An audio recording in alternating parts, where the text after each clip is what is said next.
Welcome back to All This Math. This is Professor Parker, and for this lesson, we're going to talk about simplifying radicals. We're going to have a conversation about how to simplify radicals, what radicals are, and how you simplify them. All right. So we got two examples up here. We got number one, the square root of 98 x to the fifth y to the fourth power. All right. We want to simplify this, right? Put it into simpler terms. All right.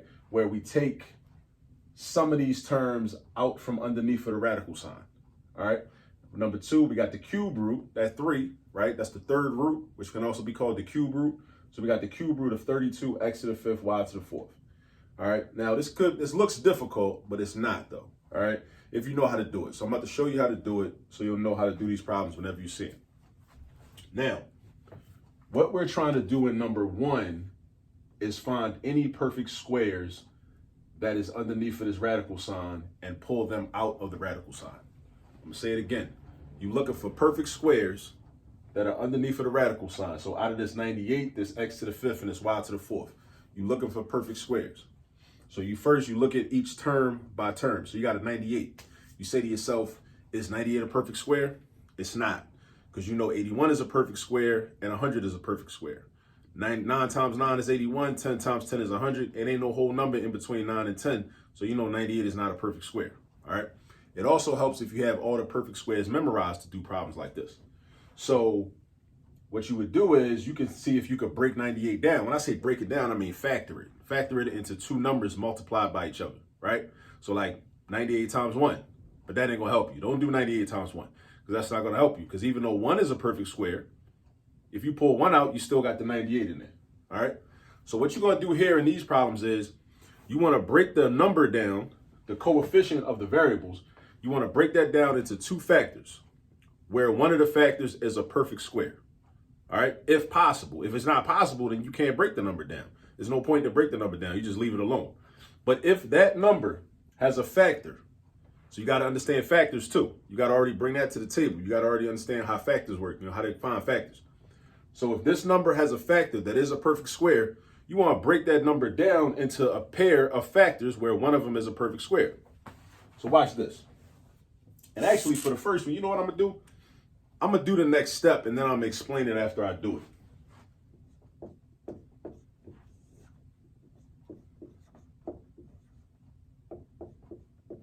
Like I said, I'm going to do the next step, and then I'm going to explain it. Then I'm going to explain it. So look what I did.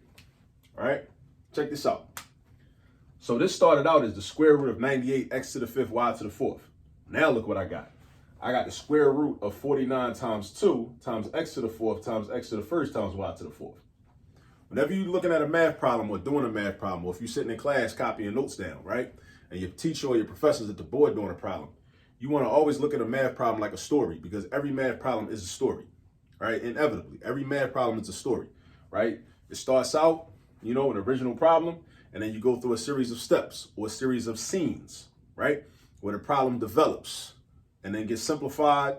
Things change, numbers change, variables change, exponents change, signs change, a lot of things change, all right, until you get to your final answer.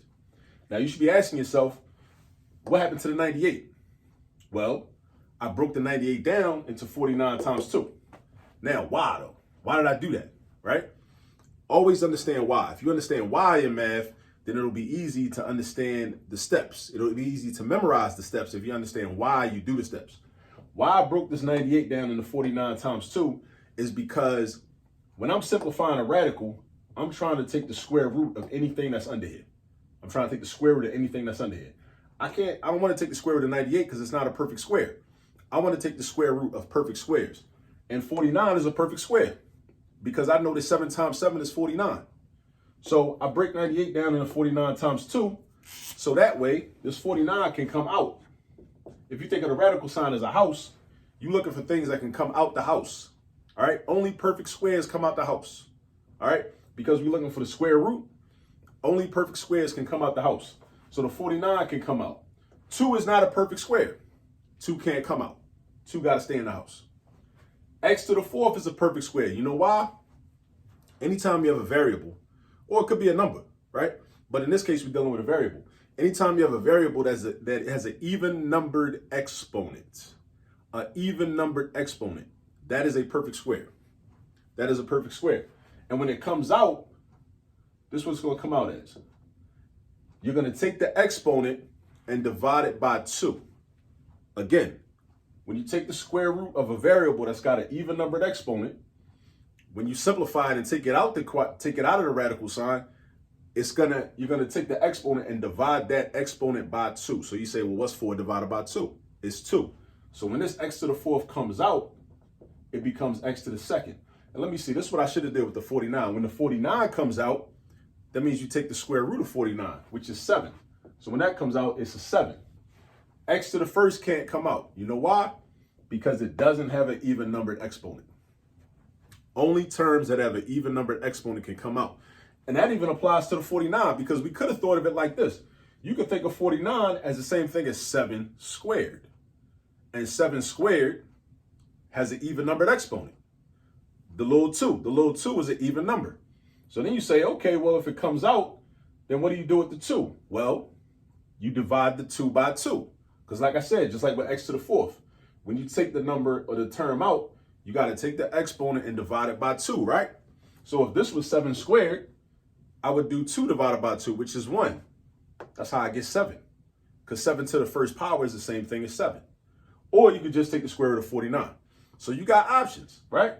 But x to the 1st can't come out because it don't have an even numbered exponent. Y to the 4th, that's coming out. You know why? Because it's got an even numbered exponent. So you do 4 divided by 2, which is going to be y squared. Now, our next step. What does our next step look like? It looks like this. Everything that came outside, right? We outside, right? Everybody can't come outside. Everybody wasn't outside, right? You know, like when you was a little kid, some people had to stay on the porch. Some people had to stay in the house. They couldn't come outside. They wasn't outside. Some people was outside. Some people wasn't outside. And you could tell who them people was. When you become an adult, you see them. You could tell, you see from how they act. They wasn't outside. All right? The 7 was outside, the x squared was outside, and the y squared was outside. So you got 7x squared, y squared. And then you got the radical because you still got stuff inside the house. The 2 is in the house. The x is in the house. So we got 2x. There's nothing else we could do with this now. We can't do nothing else with this. So that means this is our final answer. 7x squared y squared times the root of 2x. 7x squared y squared times the root of 2x. And look what happened. This 98 turned into 49 times 2. Why? Because I was looking for a factor that was a perfect square so I could simplify this expression. I want to simplify. So in order to simplify, I need a factor of the number, this coefficient, that is a perfect square. Now, if the number don't have a coefficient, or if the number don't have a factor that's a perfect square, then I can't break it down. I can't do nothing with it. I would just leave it. It just wouldn't come outside. Some stuff can come outside. Some stuff can't come outside. The 49 can come outside. When it comes out, it becomes a 7. The x to the 4th can come outside. When it comes out, it's x to the 2nd. The y to the 4th can come outside. When it comes out, it's y to the 2nd. The 2 and the x, they can't come outside. They wasn't outside. All right? So this is the final answer right here. 7x squared y squared times the root of 2x. All right, let's go down to this one. All right, now this one we're going to do a little bit differently, but we're going to follow the same basic rules though. So watch what I do. I'm gonna write up the first step and then I'm going to explain it. All right, so watch this.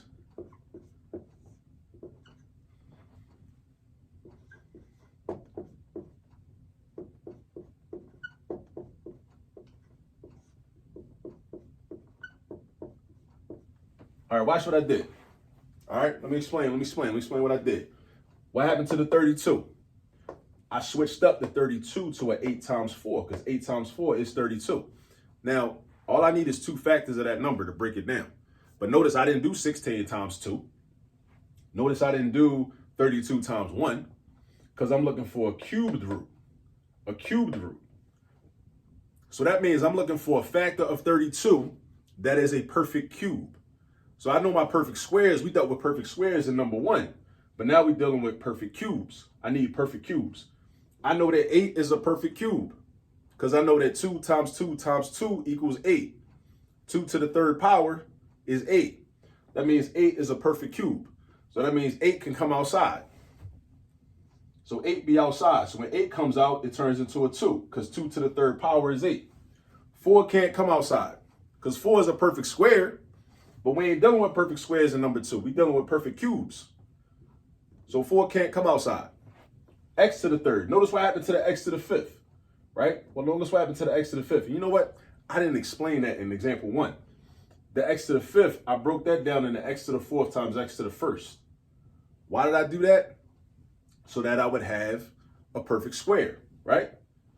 Because if I understand the multiplication property of exponents, I know that when you multiply terms together, right, you add their exponents. So 4 plus 1 would give you 5. So you'd have x to the fifth, right?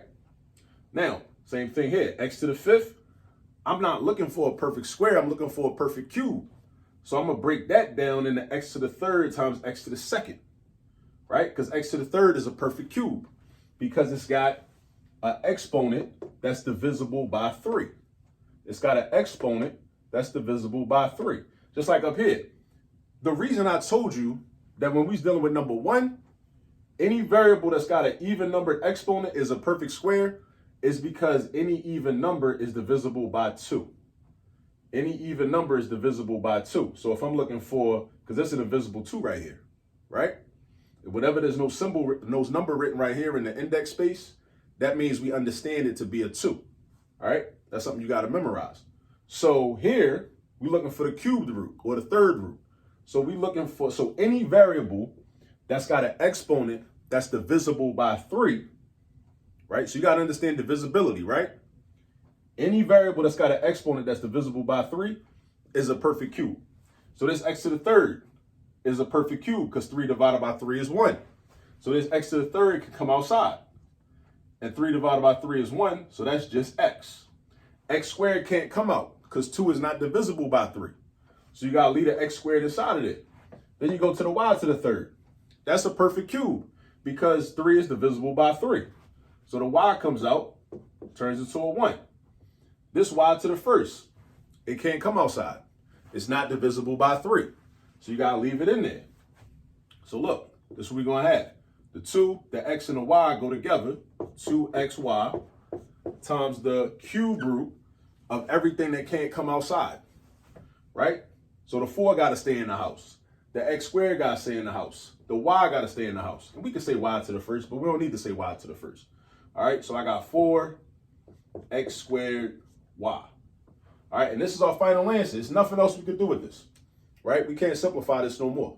All right, so this is our final answer. 2xy times the cube root of 4x squared y. That's our final answer. All right? So, this is how you simplify radicals.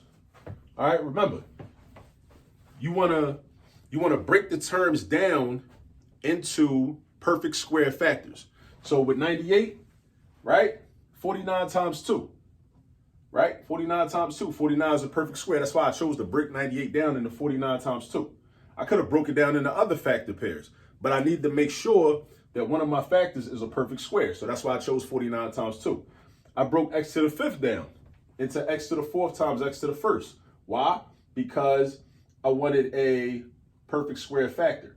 X to the fourth is a perfect square because 4 is divisible by this invisible 2 right here. Now, somebody might say, well, why you ain't do x squared times x to the third? I could have did that because 2 plus 3 does equal 5 if you understand the multiplication property of exponents. But then the x squared would have came out. But then I still would have to break the x to the third down. So it also, here's another trick.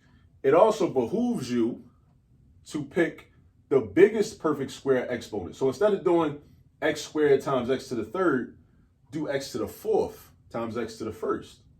Because that way you only got to do the step one time. Because if I broke this into x squared times x to the third, sure, the x squared would come outside, right? But that x to the third would then still have to be broken down again. So you'd have to do the step twice when you could actually do it one time instead of having to do it two separate times. All right, y to the fourth is a perfect square. That comes out. Down here with number 2, we're looking for perfect cubes. Perfect cubes. It's 32. We break that down into 8 times 4, right? So that's going to become 8 times 4.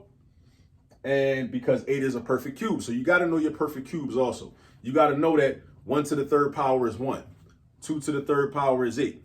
3 to the third power is 27. 4 to the third power is 64, right? 5 to the third power is 125. 6 to the third power is 216. 7 to the third power is 343. 8 to the third power is 512. 8 times 8 is 64. 64 times 8, yeah, 512. 9 to the third power, 729. And 10 to the third power is 1,000. I mean, they go on and on and on, but I think you should at least memorize the perfect cubes from 1 cubed up to 10 cubed. All right, at least memorize those. All right, that'll help you with problems like this when you encounter them. All right, so we're doing the same thing. We're looking for perfect cubes. X to the third is a perfect cube because 3 is divisible by 3. All right, y to the third is a perfect cube because 3 is divisible by 3. So I broke the y to the fourth down into y cubed times y to the first. I broke x to the fifth down into x cubed times x squared because I'm looking for perfect cubes. So I'm looking for any way to like rewrite them variables with the exponents. So I'll be able to, I'll have a perfect cube. I have a variable with an exponent that's divisible by 3. The same way as up here, I had a variable with an exponent that was divisible by 2. All right, so that's about it. Go find some practice problems like this, do some practice. And also, shout out to Lincoln University, the school that educated many important Black people, such as Osagyefo Kwame Nkrumah, who ended up being the first president of an independent Ghana back in 1957. Nnamdi Azikiwe as well, who ended up being a president of independent Nigeria many, many years ago. And also many others, Langston Hughes, Thurgood Marshall, many other people, Erica Huggins, and John Huggins from the Black Panther Party for Self-Defense attended there for some time. And the list goes on and on. Definitely do your research. But shout out to Lincoln University. I'll see you in the next video. Peace.